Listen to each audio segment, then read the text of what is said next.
Bom, o tema da minha mensagem hoje é céu e inferno, bem ou mal. Eu não sei se você acredita nisso, mas eu falei com a igreja no domingo que hoje eu estaria falando dos sintomas, certo? Normalmente, quando você vai ao médico, ele quer saber os seus sintomas. E baseado nos seus sintomas, ele começa a fazer uma leitura do que possivelmente você pode ter.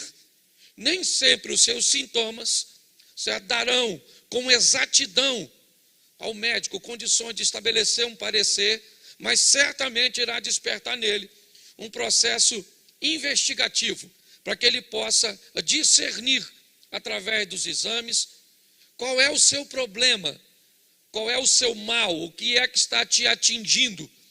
Baseado nisso, eu preparei uma mensagem para entendermos os sintomas, porque eu tenho descoberto que tem muita gente na igreja, mas eu estou com dificuldade de acreditar que a turma toda vai para o céu. Eu acho que a igreja está vazia, está cheia, mas na hora de entrar no céu, tem uma turma que só vai passar por Jesus, mas não vai ficar com ele. Lembra? Jesus vai estar lá, todo joelho confessará, todo joelho se dobrará, toda língua confessará, todo olho verá. Ou seja, todo mundo vai passar por lá, até quem for para o inferno. Vai ter que dar uma olhadinha no Salvador. E aí eu imagino Jesus lá, e a gente chegando, e Jesus falando: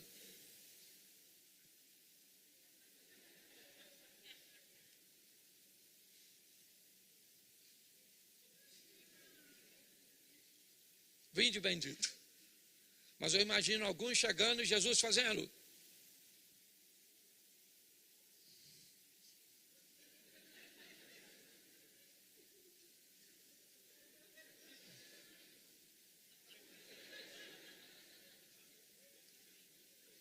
tem uma turma que vai para o inferno.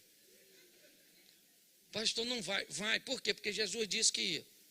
E se ele falou, é porque vai. Então no céu, lembra? Deixa eu recapitular. Nós teremos 3 surpresas. Primeira, qual vai ser? Cheguei, caraca. Nossa, estou surpreso de ter vindo. Segunda surpresa, você aqui. Não esperava encontrar você, não. E terceira surpresa, cadê fulano? Então o assunto, nós entendemos aqui na igreja que a Bíblia é pautada em 2 assuntos centrais. O primeiro, salvação. Buscai primeiro o reino de Deus e a sua justiça, e todas as demais coisas vos serão acrescentadas. Gênesis 1:1. No princípio criou Deus os céus e a terra. Oração do Pai Nosso: seja feita a tua vontade, assim na terra como é feita no... Então o céu tem primazia. O céu vem primeiro. A salvação e a eternidade vêm em primeiro lugar. Já veio no Éden, nos demonstrando isso. No princípio, céus e terra. Os céus veio primeiro. No Novo Testamento vemos: se buscai primeiro o reino de Deus. E o Pai Nosso dizendo: seja feita a sua vontade, assim na terra como ela já é feita no... Então o céu sempre vem primeiro.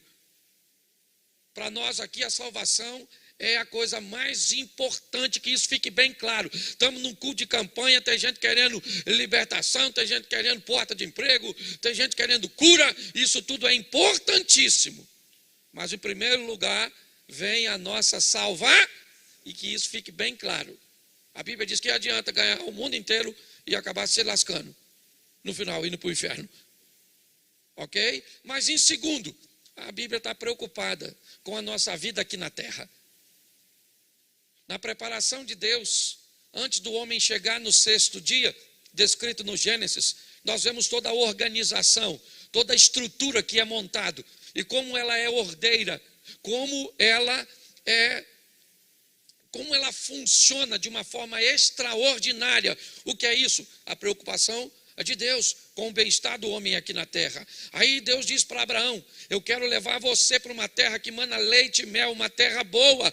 Eu vou preparar um local. Isso significa o quê? Que Deus está preocupadíssimo com a nossa vida aqui na terra. Então aqui como igreja nós nos preocupamos com essas duas. Por favor, não caminhe para a extremidade. O que nós queremos é equilíbrio. E o equilíbrio está numa igreja certo? Que busca a salvação em primeiro lugar, mas uma igreja que busca resultados em segundo lugar. Para nós, isso é muito importante. E baseado nisso, né, eu preciso falar com vocês sobre essa questão hoje. Apesar de já termos falado de campanha, orado pela campanha, vamos dar uma olhada nisso de céu e inferno, bem ou mal. Esse negócio existe mesmo? Como é que é isso? No ambiente pós-moderno, onde a relatividade tem tomado conta, né, dos palcos de debate, onde tudo hoje é relativo e nada mais é absoluto, onde os questionamentos estão em todos os lugares, o que a Bíblia diz? Como isso funciona? É verdade isso? Existe mesmo? E o mais interessante, quem é que vai para lá? Deus é tão bom? Então Deus jamais compartilharia com alguém no inferno? Como é que funciona isso? Por muitas vezes, né, nós temos esse questionamento muito próximo de nós. E se prestarmos um pouco atenção, no momento de meditação, até esse questionamento esteja dentro de nós, dependendo do grupo que nos relacionamos. Então vamos pegar isso biblicamente. Vamos ver o que a Bíblia diz sobre isso, para que possamos nos reposicionarmos. O primeiro texto que eu quero usar para vocês, põe para mim aí, Lucas, capítulo 16, verso 22, é uma história contada por Jesus para se fazer entender, mas alguns até defendem que essa é uma história real, porque em nenhuma outra história Jesus usou um nome próprio. E aconteceu que o mendigo morreu e foi levado pelos anjos para o seio de Abraão. E morreu também o rico e foi sepultado. No Hades, ergueu os olhos, estando em tormentos, e viu ao longe Abraão e Lázaro no seu seio. E clamando disse: Abraão, meu pai, tem misericórdia de mim, e manda a Lázaro que molhe na água a ponta de seu dedo, e me refresque a língua, porque estou atormentado nessa chama. Disse, porém, Abraão: filho, lembra-te de que recebeste os teus bens em tua vida, e Lázaro somente os males. E agora, este é consolado, e tu atormentado. E além disso, está posto um grande abismo entre nós e vós, de sorte que os que quisessem passar daqui para vós não poderiam, nem tampouco os de lá passar para cá. Feche os seus olhos. Senhor nosso Deus e Pai, em nome de Jesus, continua falando conosco e usa-me como um canal de bênção, em nome de Jesus. Amém. Glória a Deus. Amém? Preste atenção. Nós estamos diante de uma história idealizada por Jesus. Como eu disse, alguns acreditam que Lázaro, né, esse não é o mesmo Lázaro de Betânia, irmão de Maria e Marta. Mas em nenhuma outra parábola Jesus usou um nome próprio, somente nesta. E por isso, alguns acreditam que Lázaro, desta parábola, realmente existiu e era uma história real. Mas o mais importante nessa noite é entender o que Jesus está falando. Jesus está falando de dois homens. Esquece a classe social, econômica. Esquece que um era rico e o outro era pobre, porque não foi o dinheiro que os levou para esses lugares. Esquece a casa que eles moravam. Esqueça tudo isso. Entenda que eram dois seres humanos, dois homens. Quando Jesus quer passar uma mensagem mais universal, aqui ele diz: um homem perdeu uma ovelha, uma mulher perdeu a dracma. Mas aqui eu gosto dessa postura de Jesus, de dizer: são dois homens, põe em pé de igualdade. A narrativa vem apenas dizendo que um era rico e o outro era pobre. Mas se você acha que isso tem problema, e quiser olhar para o Evangelho de Lucas, capítulo 19, você vai ver Jesus entrar na casa de um rico e dizer: hoje a salvação veio a esta casa. Então isso quebra, certo? A sua postura em achar que o rico foi para o inferno porque tinha dinheiro e o pobre foi para o céu porque era pobre. Porque deixa eu te explicar uma coisa: tem gente que vai vir aqui nessa terra, vai ganhar dinheiro para caramba e depois vai se lascar, vai para o inferno. Tem ou não tem? Tem. Tem gente que veio aqui nessa terra que não ganhou dinheiro nenhum, que passou necessidade para caramba e vai para o céu. Tem ou não tem? Mas tem gente que veio aqui nessa terra, certo? Passou necessidade para caramba e depois ainda foi para o inferno. Tem ou não tem? Mas tem gente que vai vir aqui nessa terra, vai nadar de braçada, vai comer o melhor que Deus tem e depois ainda vai para o céu. Tem ou não tem? E quem é esse? Eu também.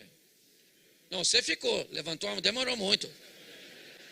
Arrebatamento é no piscar de olho. Eu levantei a mão, você levantou, você ficou. Escute só. Nosso propósito aqui é fazer com que você entenda que não tem nada a ver com questão financeira. O que Jesus está dizendo é: os dois morreram. E depois da morte existem dois caminhos. E é isso, se atente para isso. O que Jesus está dizendo é que um morreu e depois da morte ele foi para o seio de Abraão. O texto diz que o outro morreu e que depois da morte ele foi para o Hades. Não vou entrar no mérito da questão, umas duas antessalas, uma do céu e outra do inferno. Que fica grosso modo desse jeito, vai ficar fácil. E Jesus está dizendo, olha que coisa interessante, que o cara que está no céu não tem nada dessa terra, não sabe mais de nada. Nada, nada, acabou. Louvado seja o Eterno. Novamente. Mas o cara que foi para o inferno reconheceu Lázaro. Essa passagem indica que quem for para o inferno vai lembrar das coisas daqui. Faz isso não. Estou brincando.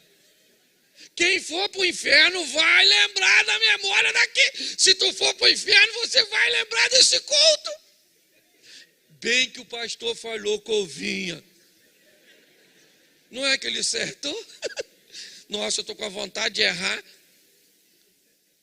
É muito importante nós entendermos isso. E essa história é uma história contada por Jesus. Se nós olharmos lá, Números 23, 19, coloca para a gente. Vou voltar no Velho Testamento, e aí vamos unir aí Jesus a Deus, e vamos ver aí. Deus não é homem para, e nem filho do homem para que, porventura, diria ele não, ou falaria e não. Então preste atenção, Lucas 19, 22, diz que um morre e vai para o inferno, o outro morre e vai para o céu. Verdade ou mentira? Isso aí. Eu ainda não disse quem é. Eu só disse que vai. Por quê? Porque ele não é homem para que minta. Então para com essa história.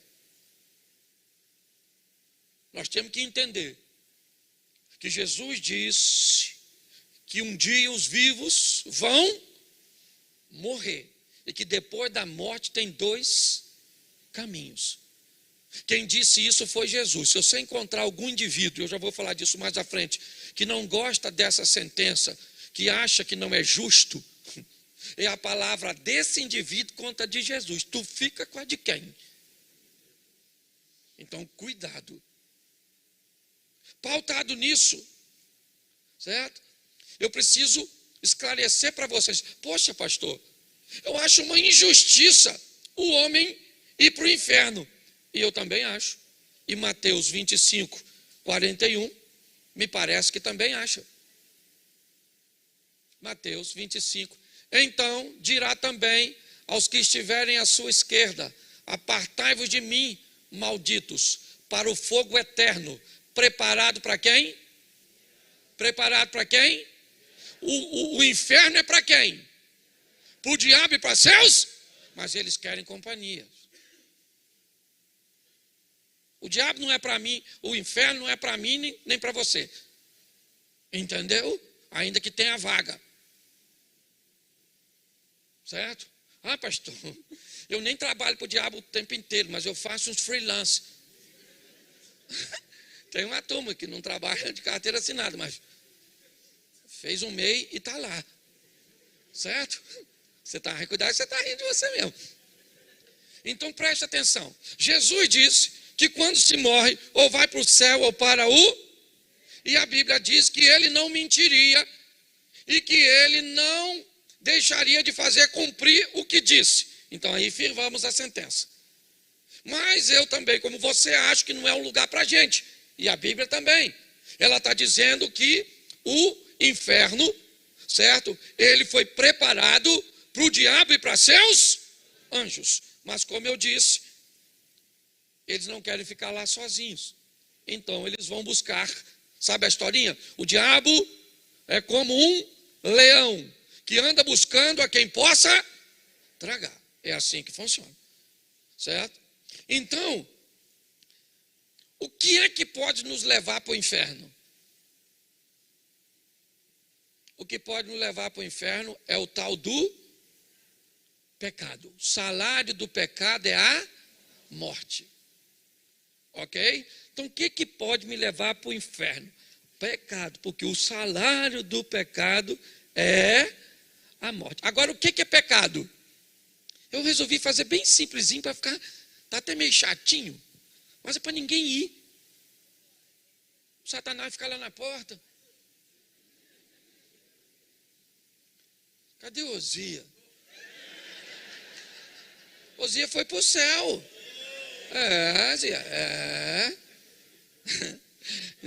Não sei, mas é só uma brincadeira. Ok? Porque é meu companheiro aqui, eu estou brincando, mas só para você entender. Certo? O que é pecado? Pecado é aquilo que infringe a lei de Deus. Então, o pecado é que me leva para lá. E o que é pecado? A desobediência. Ok? E aí vem a pergunta: quem é que pecou? Vamos lá. Romanos 3, 23. Só para você nunca mais falar dos outros. Por quê? Por quê? Fala para quem está do seu lado. Todos incluem você. Para de acusar os outros. Porque todo mundo... Nós só cometemos pecado diferente. Então, malandramente, a gente acusa os outros daquilo que nós não faz. Ah, você adulterou? Eu não adultero. Eu só minto. Eu imagino que essa discussão vai ser boa no inferno. Por que você veio para cá? Adultério. Nossa, eu não adulterei. Então por que você está aqui? Orgulho de não ter adulterado. Porque tem gente que se orgulha do motivo pelo... Só pode. Só vai por um delito que na cabeça dele é menor que o dos outros. Que adianta, meu filho? O motivo que você entrar lá no inferno, qualquer motivo, é motivo. Ou será que vai ter níveis de tortura? Pensa, é umas cabeças muito doidas. Aí um acusa o outro. A Bíblia diz todos, lembra? Todos, lembra? Lembra de Jesus defendendo a mulher, aquela adúltera lá de João 8? Todo mundo com a pedrada na mão. Vamos tacar pedra nela. Aí Jesus... Quer tacar pedra nela? Beleza. Atire a primeira pedra quem não tem pecado. Não tem pecado? Como assim não tem pecado? Não, quem não tem pecado, atira a primeira pedra. É isso que eu estou falando. Aí ficou um olhando para o outro, com aquela pedra na mão.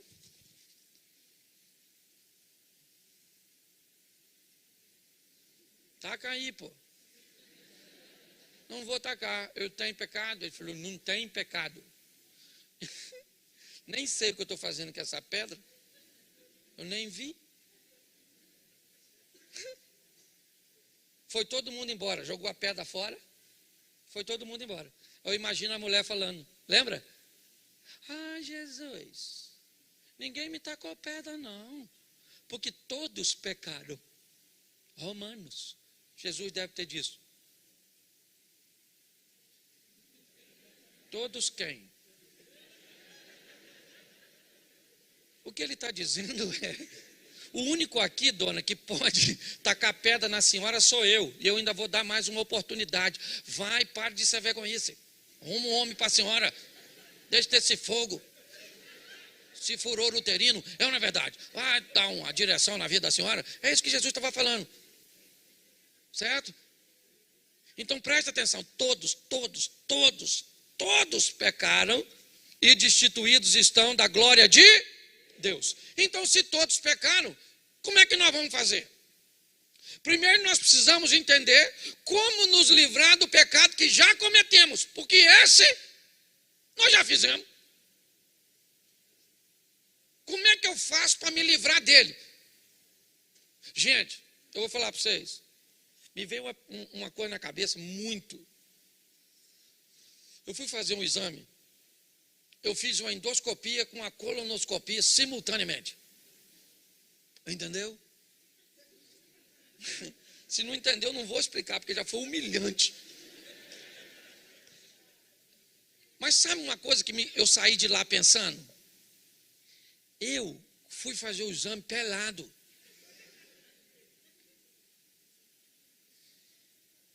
E eu acordei em outro lugar vestido. Eu não lembro. Se eu tivesse morrido naquele exame, não ia valer. Ia valer a vida que eu estava levando. Eu não ia ter oportunidade de me arrepender, porque não deu. Não dava tempo. E eu saí passando mal, olhando para minhas calças. Falei, gente, vira tudo de mim. Mas preste atenção. Nós não podemos pegar a nossa vida, o nosso futuro, a eternidade, e levar ela para um momento. Não. Nós temos que levar a eternidade a sério para um estilo de vida. Porque eu posso morrer subitamente, mas meu nome está escrito no livro da vida. Eu não posso ficar contando, por quê? Porque eu vou te explicar um negócio que muitos engraçadinhos podem querer tirar proveito. Como se livrar do pecado praticado? Arrependimento. Certo? Aquele que se arrepende, que confessa, alcança misericórdia. Sim ou não? Sim. Então, pecado confessado no mundo espiritual é pecado, perdoa. Isso. Aí tem gente que pensa, peco, peço perdão. E outra coisa, engraçadinho, tu peca por varejo e pede perdão no atacado. Pecado tem nome. É muito legal, peca assim, mente aqui, faz lá, aí vai orar, Senhor, me perdoa, pecados, pensamentos e obra. Depois você nem sabe se foi perdoado ou não, você não falou? Senhor, isso aqui eu vacilei, olhei para aquela dona atravessando a rua. Sangue de Jesus tem poder, que dona é aquela? Se eu pensar agora, peco de novo, não é verdade? Você está rindo, mas é sério. Nós precisamos levar a vida espiritual a sério. Porque está assim, eu já vou mostrar a vocês algumas coisas. Então, se você quer se livrar do pecado, se arrependa. Estou arrependido. E como é que eu me arrependo? Eu preciso do Espírito Santo, porque é Ele que convence o homem do pecado, da justiça e do juízo. Então, provavelmente, sozinho, você pode ter um pouco de remorso, uma sensação ruim, momentânea. Aí eu fiz, meu Deus. Nossa. Aí eu fiz, meu Deus. Que coisa. Aí eu fiz, meu Deus. Que coisa. Aí eu fiz, morreu. Que coisa. Você está rindo, mas é sério. Arrependimento, querido, é o que traz perdão para pecado. E lembre-se de que, para se arrepender, nós vamos estar diante de um Deus que é onisciente. Às vezes nós achamos que quem está de olho fechado é mais espiritual do que aquele que está aberto. Às vezes você acha que quem está chorando é mais espiritual do que quem não está. Não tem isso não, porque Deus não olha a aparência. Ele disse isso para Samuel na casa do Jessé. Samuel chegou lá com um vasinho de azeite para ungir o novo rei. Chega lá, Jessé coloca aquele homem zarrão na frente, o Abinadab. Samuel olhou e falou: caraca, é esse? Deus falou: Samuca, recolha-se a sua insignificância. Não é esse, é o pequenininho que vai chegar aí atrasado, o Davizinho. Deus não olha para a aparência, Deus olha para o coração. Então pecado tem que ser perdoado. Agora, como eu faço para me livrar? Deixa eu só te explicar um negócio aqui que vale a pena. Outra coisa, pecado é diferente das consequências do pecado. Deus perdoa pecado. Diga assim: Deus perdoa pecado e eu fico com as consequências. Entendeu? Davi faz toda aquela trama para matar Urias, sim ou não? Davi está inserido na lei olho por olho. Se Davi estava daquele jeito, né, na morte de Urias, o que tem que acontecer com ele na lei do olho por olho, dente por dente? Ele tem que morrer. Na lei que Davi está inserido, ele tem que morrer. Porém, Deus leva Natan até ele e diz: Deus perdoou o seu, você não vai morrer, mas seu filho morre, a espada jamais se aparta da sua casa, vão se deitar com as suas mulheres, para todo mundo ver. O que é isso? É consequência. Cuidado com o que você faz. Cuidado, porque uma coisa pequenininha, pecado, também é semente. Ok? Pecado também prospera. Uma coisa desse tamanhozinho que você acha que é insignificante, semeada aqui, vira uma colheita maldita. Aqui.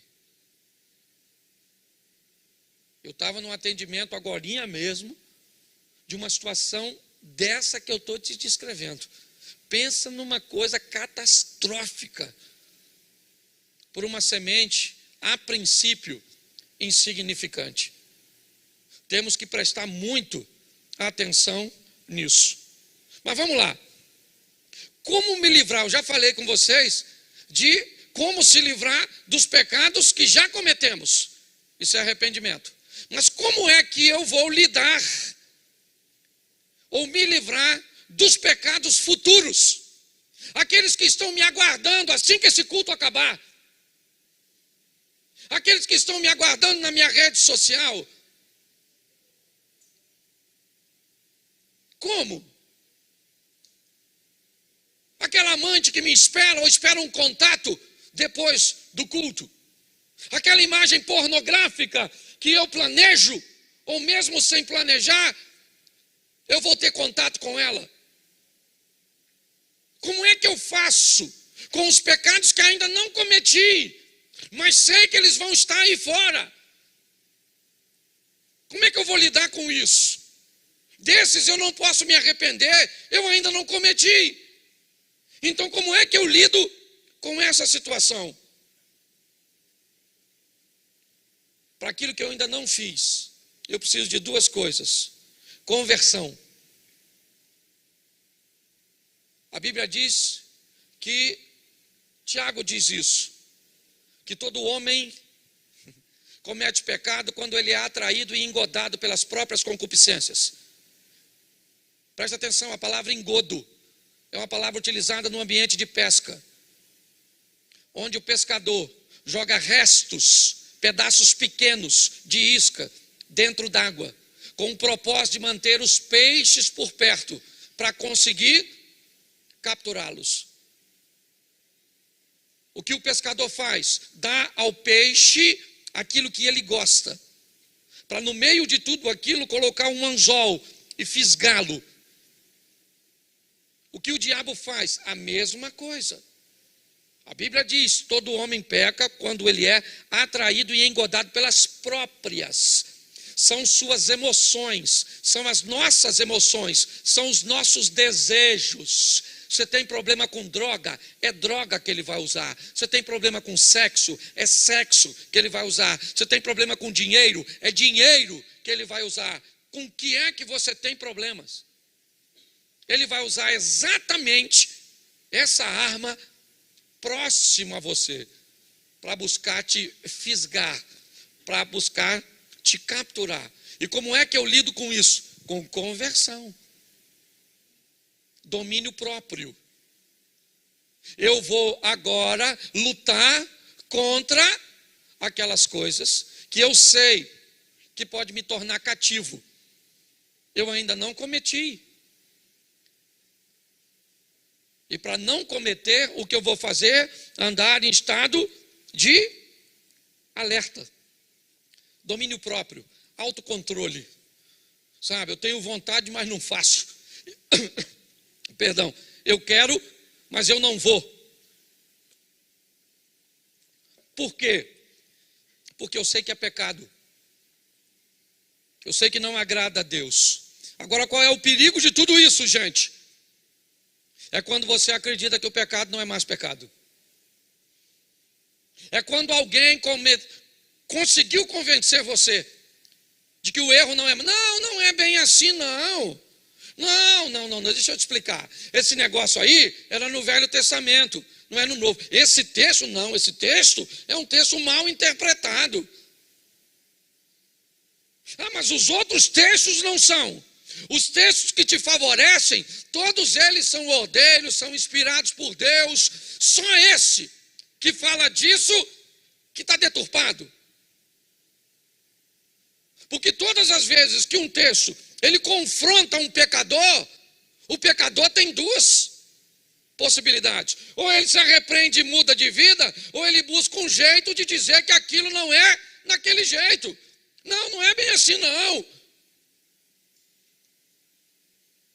Esses dias eu vi um pregador renomado no Brasil, renomadíssimo no Brasil, que ele disse que um homem casado pode ter relações com outras mulheres além da esposa, desde que ela não seja casada.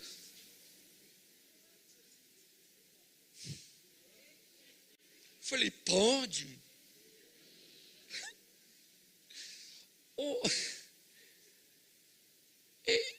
Gente, eu olhei para ele, falei, Jesus, será que ele acredita nisso mesmo? Mas por quê? Porque ele gosta de pular cercos. Vai se lascar. Isso acontece muito quando o grupo de pessoas que andamos pratica coisas que a Bíblia condena. E quando ela nos vê não praticando, elas querem nos convencer. Pastor, mas eu não critico ninguém, mas todas as vezes que você faz o certo, automaticamente você acusa quem está errado. Porque você diz para ele que há possibilidade de ser santo, há possibilidade de ser limpo, há possibilidade de viver com Deus. Então, pastor, eu lá no meu trabalho certinho e não discrimino ninguém. Uma ova, porque isso não adianta. Ele já vai se sentir ofendido com a sua fidelidade, com o seu comprometimento, com a sua seriedade. É assim que acontece. Na igreja, às vezes, acontece isso. Uns irmãozinhos com vida torta, querendo chegar perto da gente e jogar uma conversa fiada. Por isso, selecione. É muito importante nós entendermos isso. E para fazermos isso com maestria, vai aqui. O que a Bíblia diz? Se você quer viver uma vida com Deus de santidade, você aprenda a examinar a quem? A si mesmo. Examine-se o homem a si mesmo e vede se não está reprovado. O que a Bíblia está dizendo é que eu não tenho que ficar examinando a vida das pessoas que estão ao meu redor. Aliás, eu já cansei de falar isso aqui e vou falar para você que nos visita. Profeta Isaías tem um encontro com Deus, capítulo 6. No ano em que morreu o rei Uzias, ele vê o Senhor. E aí Isaías diz assim, quando vê o Senhor, ai de mim, que sou um homem de lábios impuros. Isaías está dizendo, quando eu me encontrei com Deus, a única pessoa que eu consegui ver Fui eu mesmo. Isso significa que quando as pessoas só conseguem enxergar a vida dos outros, ela ainda não encontrou com Deus. Porque no encontro com Deus, você só consegue olhar para você mesmo. E Paulo diz, quando eu olho para mim, eu descubro que eu sou o maior dos pecadores. Examine a você mesmo. Dá uma olhada na sua vida. Que tipo de relacionamento você tem? Nós vemos muitas pessoas com dificuldade, primeiro porque vivem com experiência dos outros. Os milagres são sempre alheios. As histórias nunca são na primeira pessoa. Ou nunca é na primeira pessoa. Sabe? São sempre eles. Sabe? São sempre vós. São aquelas pessoas, são eles.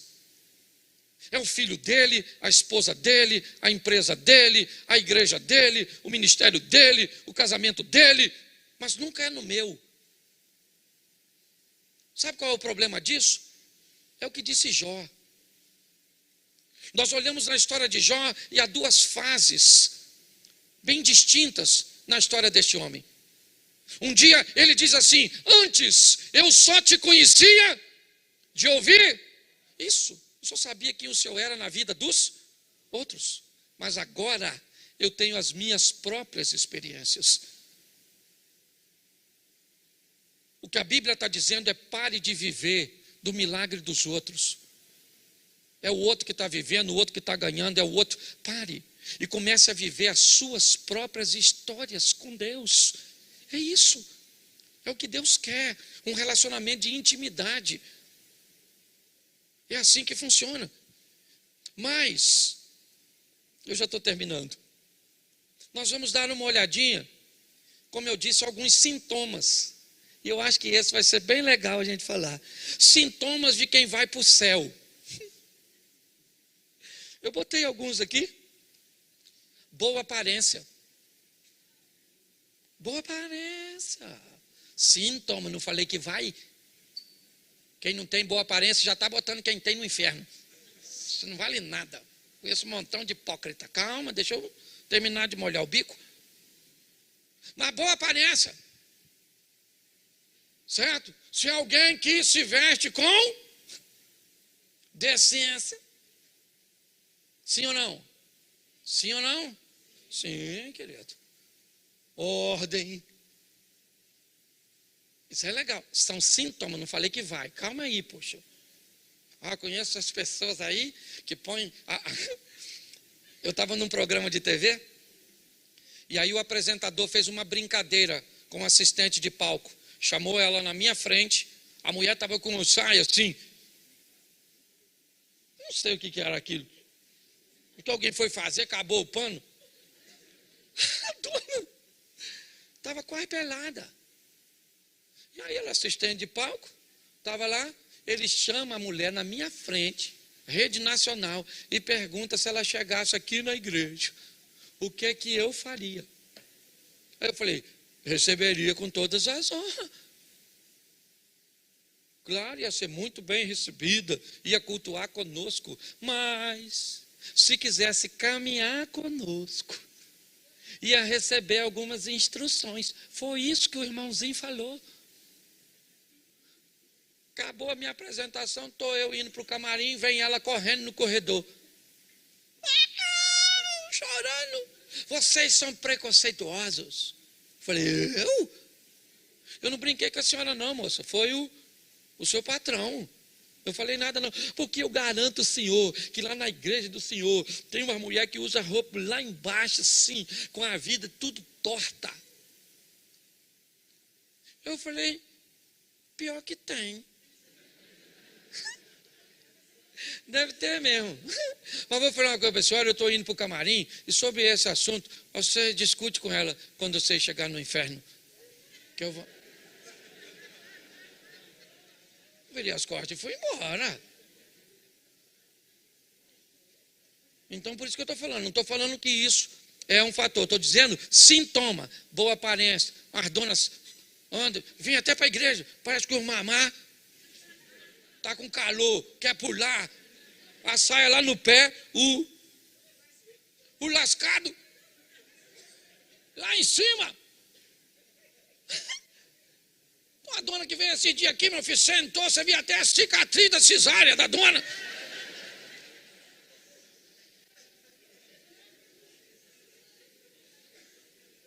Ô, meu irmão, a roupa por si só salva alguém, sim ou não? A aparência salva, sim ou não? Mas tem que ter. Pelo amor de Deus. Os meninos aqui, ó, que tinham uma vida sexual ativa lá fora, os meninos estão na febre do rato aqui dentro da igreja.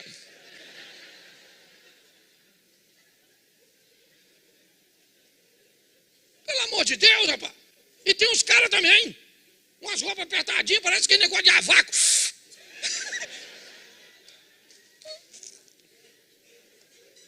Você está rindo, mas a gente tem que falar, gente, porque Jesus está voltando, gente. Ele está às portas, amém? E ele vem para buscar a sua igreja.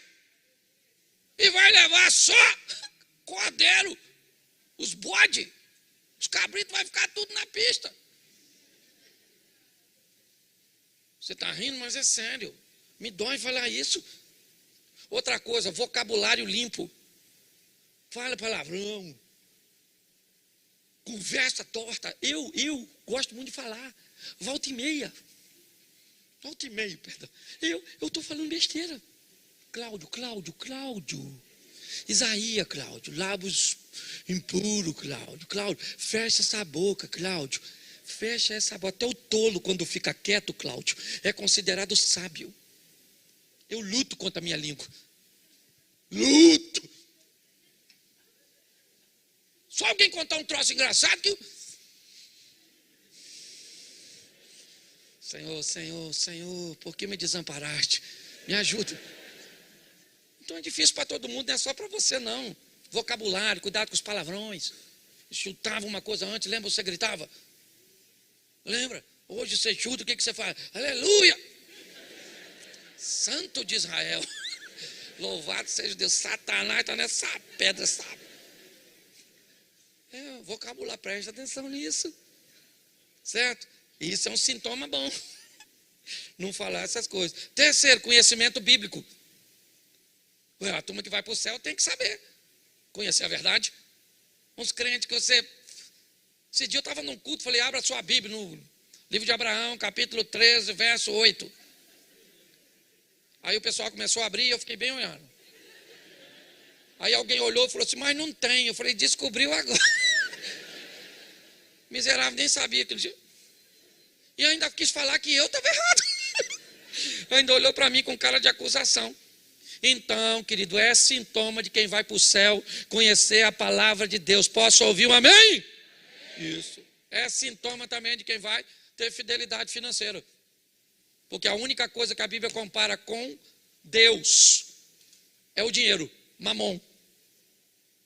Então, é sintoma de quem vai para o céu confiar que Deus não mente. Ele diz que vai abrir janela nos céus, porta nessa terra. Então, quando você vê alguém que não tem fidelidade financeira, você pode dar uma olhadinha que esse pessoal tem problema.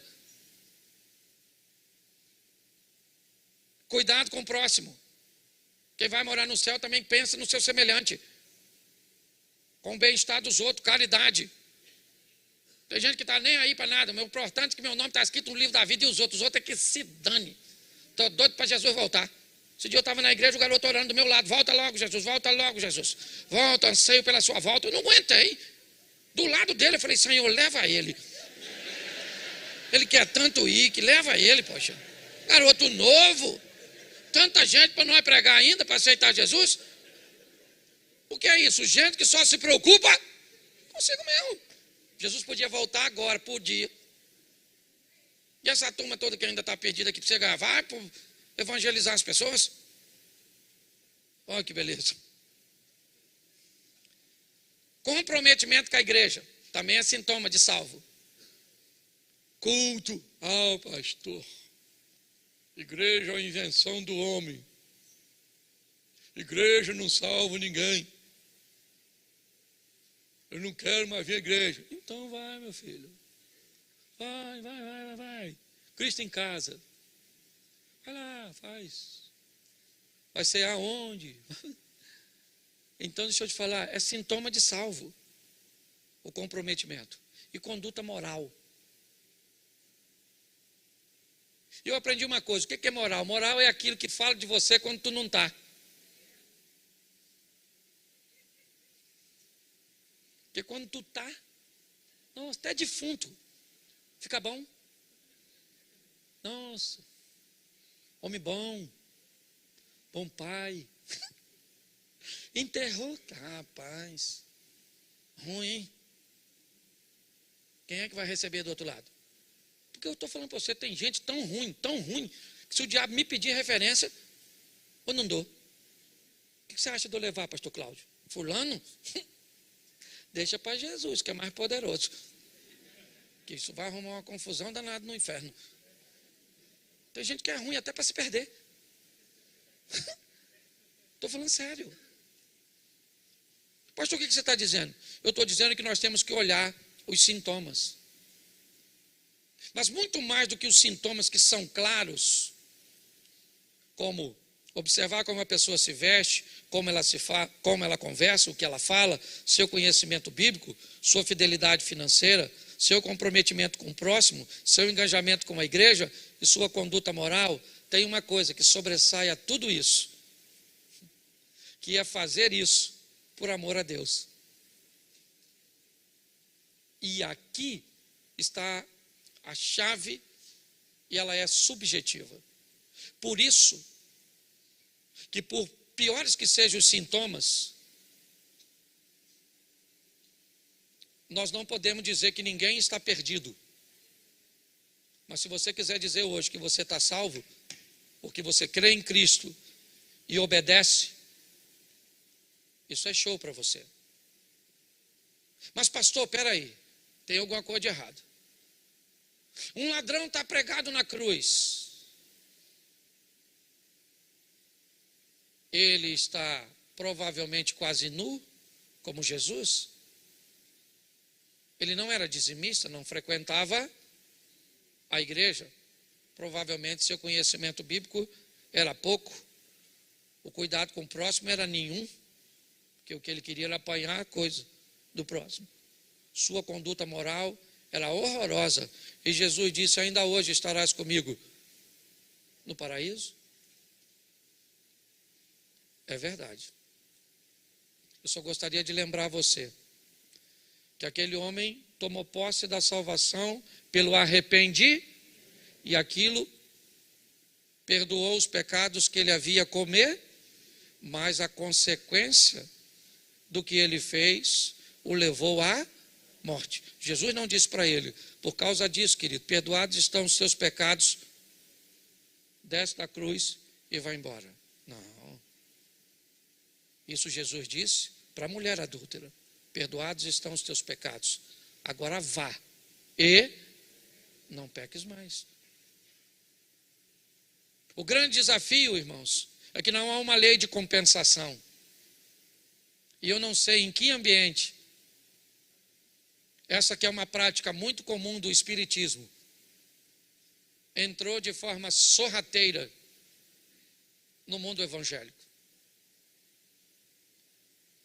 Eu tenho o direito de cometer alguns erros, porque eu faço algumas coisas boas.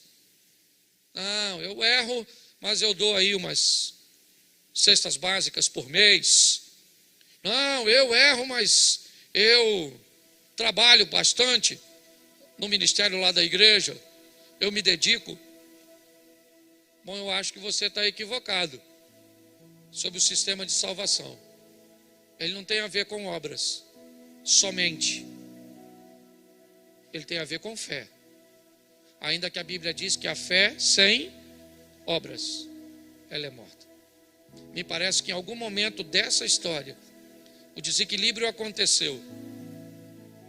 E algumas pessoas começaram a achar que uma busca incessante por Deus é o estilo de vida correto, enquanto outros acham que é o resultado, é o que importa. Se eu estou cheio da grana, se as coisas para mim estão muito bem, se os meus resultados são positivos, Deus está comigo.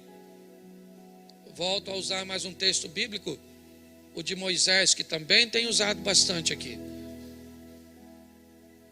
Quando o povo tem sede, Deus diz a Moisés: fere a rocha para que a água saia. Ele fere, a água sai, todos bebem. E Moisés é aceito por Deus porque o obedeceu. O que temos nesse texto?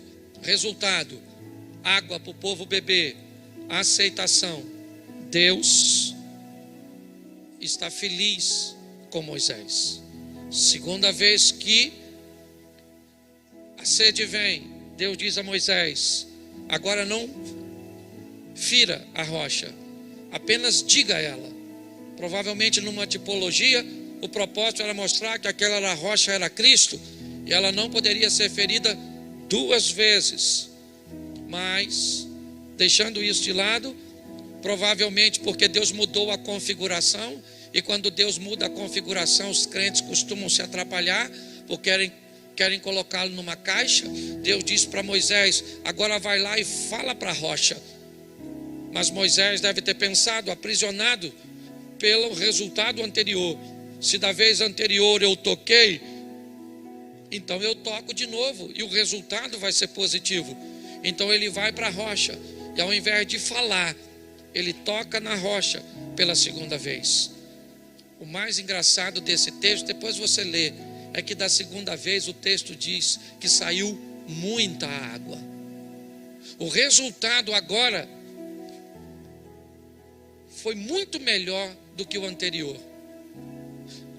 O povo bebeu água, e todos olhavam para Moisés com uma satisfação muito grande por causa do resultado. E Deus tira Moisés do grupo, leva para o privado e diz: Moisés, comigo o que vale não é só resultado, é aceitação. Você teve bons resultados para com eles, mas mal para comigo. Lembra do apóstolo Pedro? A mim mais importa agradar a Deus do que aos homens. Eu falo isso nas minhas pregações e fecho aqui.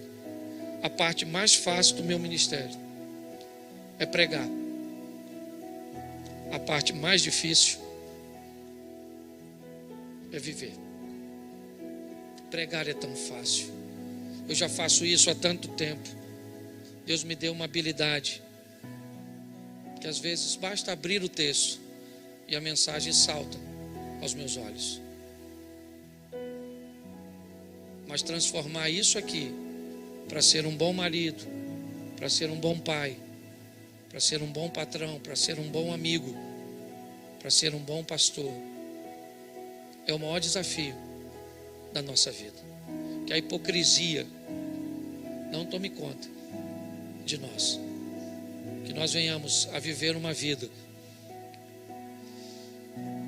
crescente, paulatina, é verdade, mas crescente, de ascensão, de uma glória que amanhã vai ser maior do que a de hoje, de uma fé que amanhã vai ser maior que a de hoje.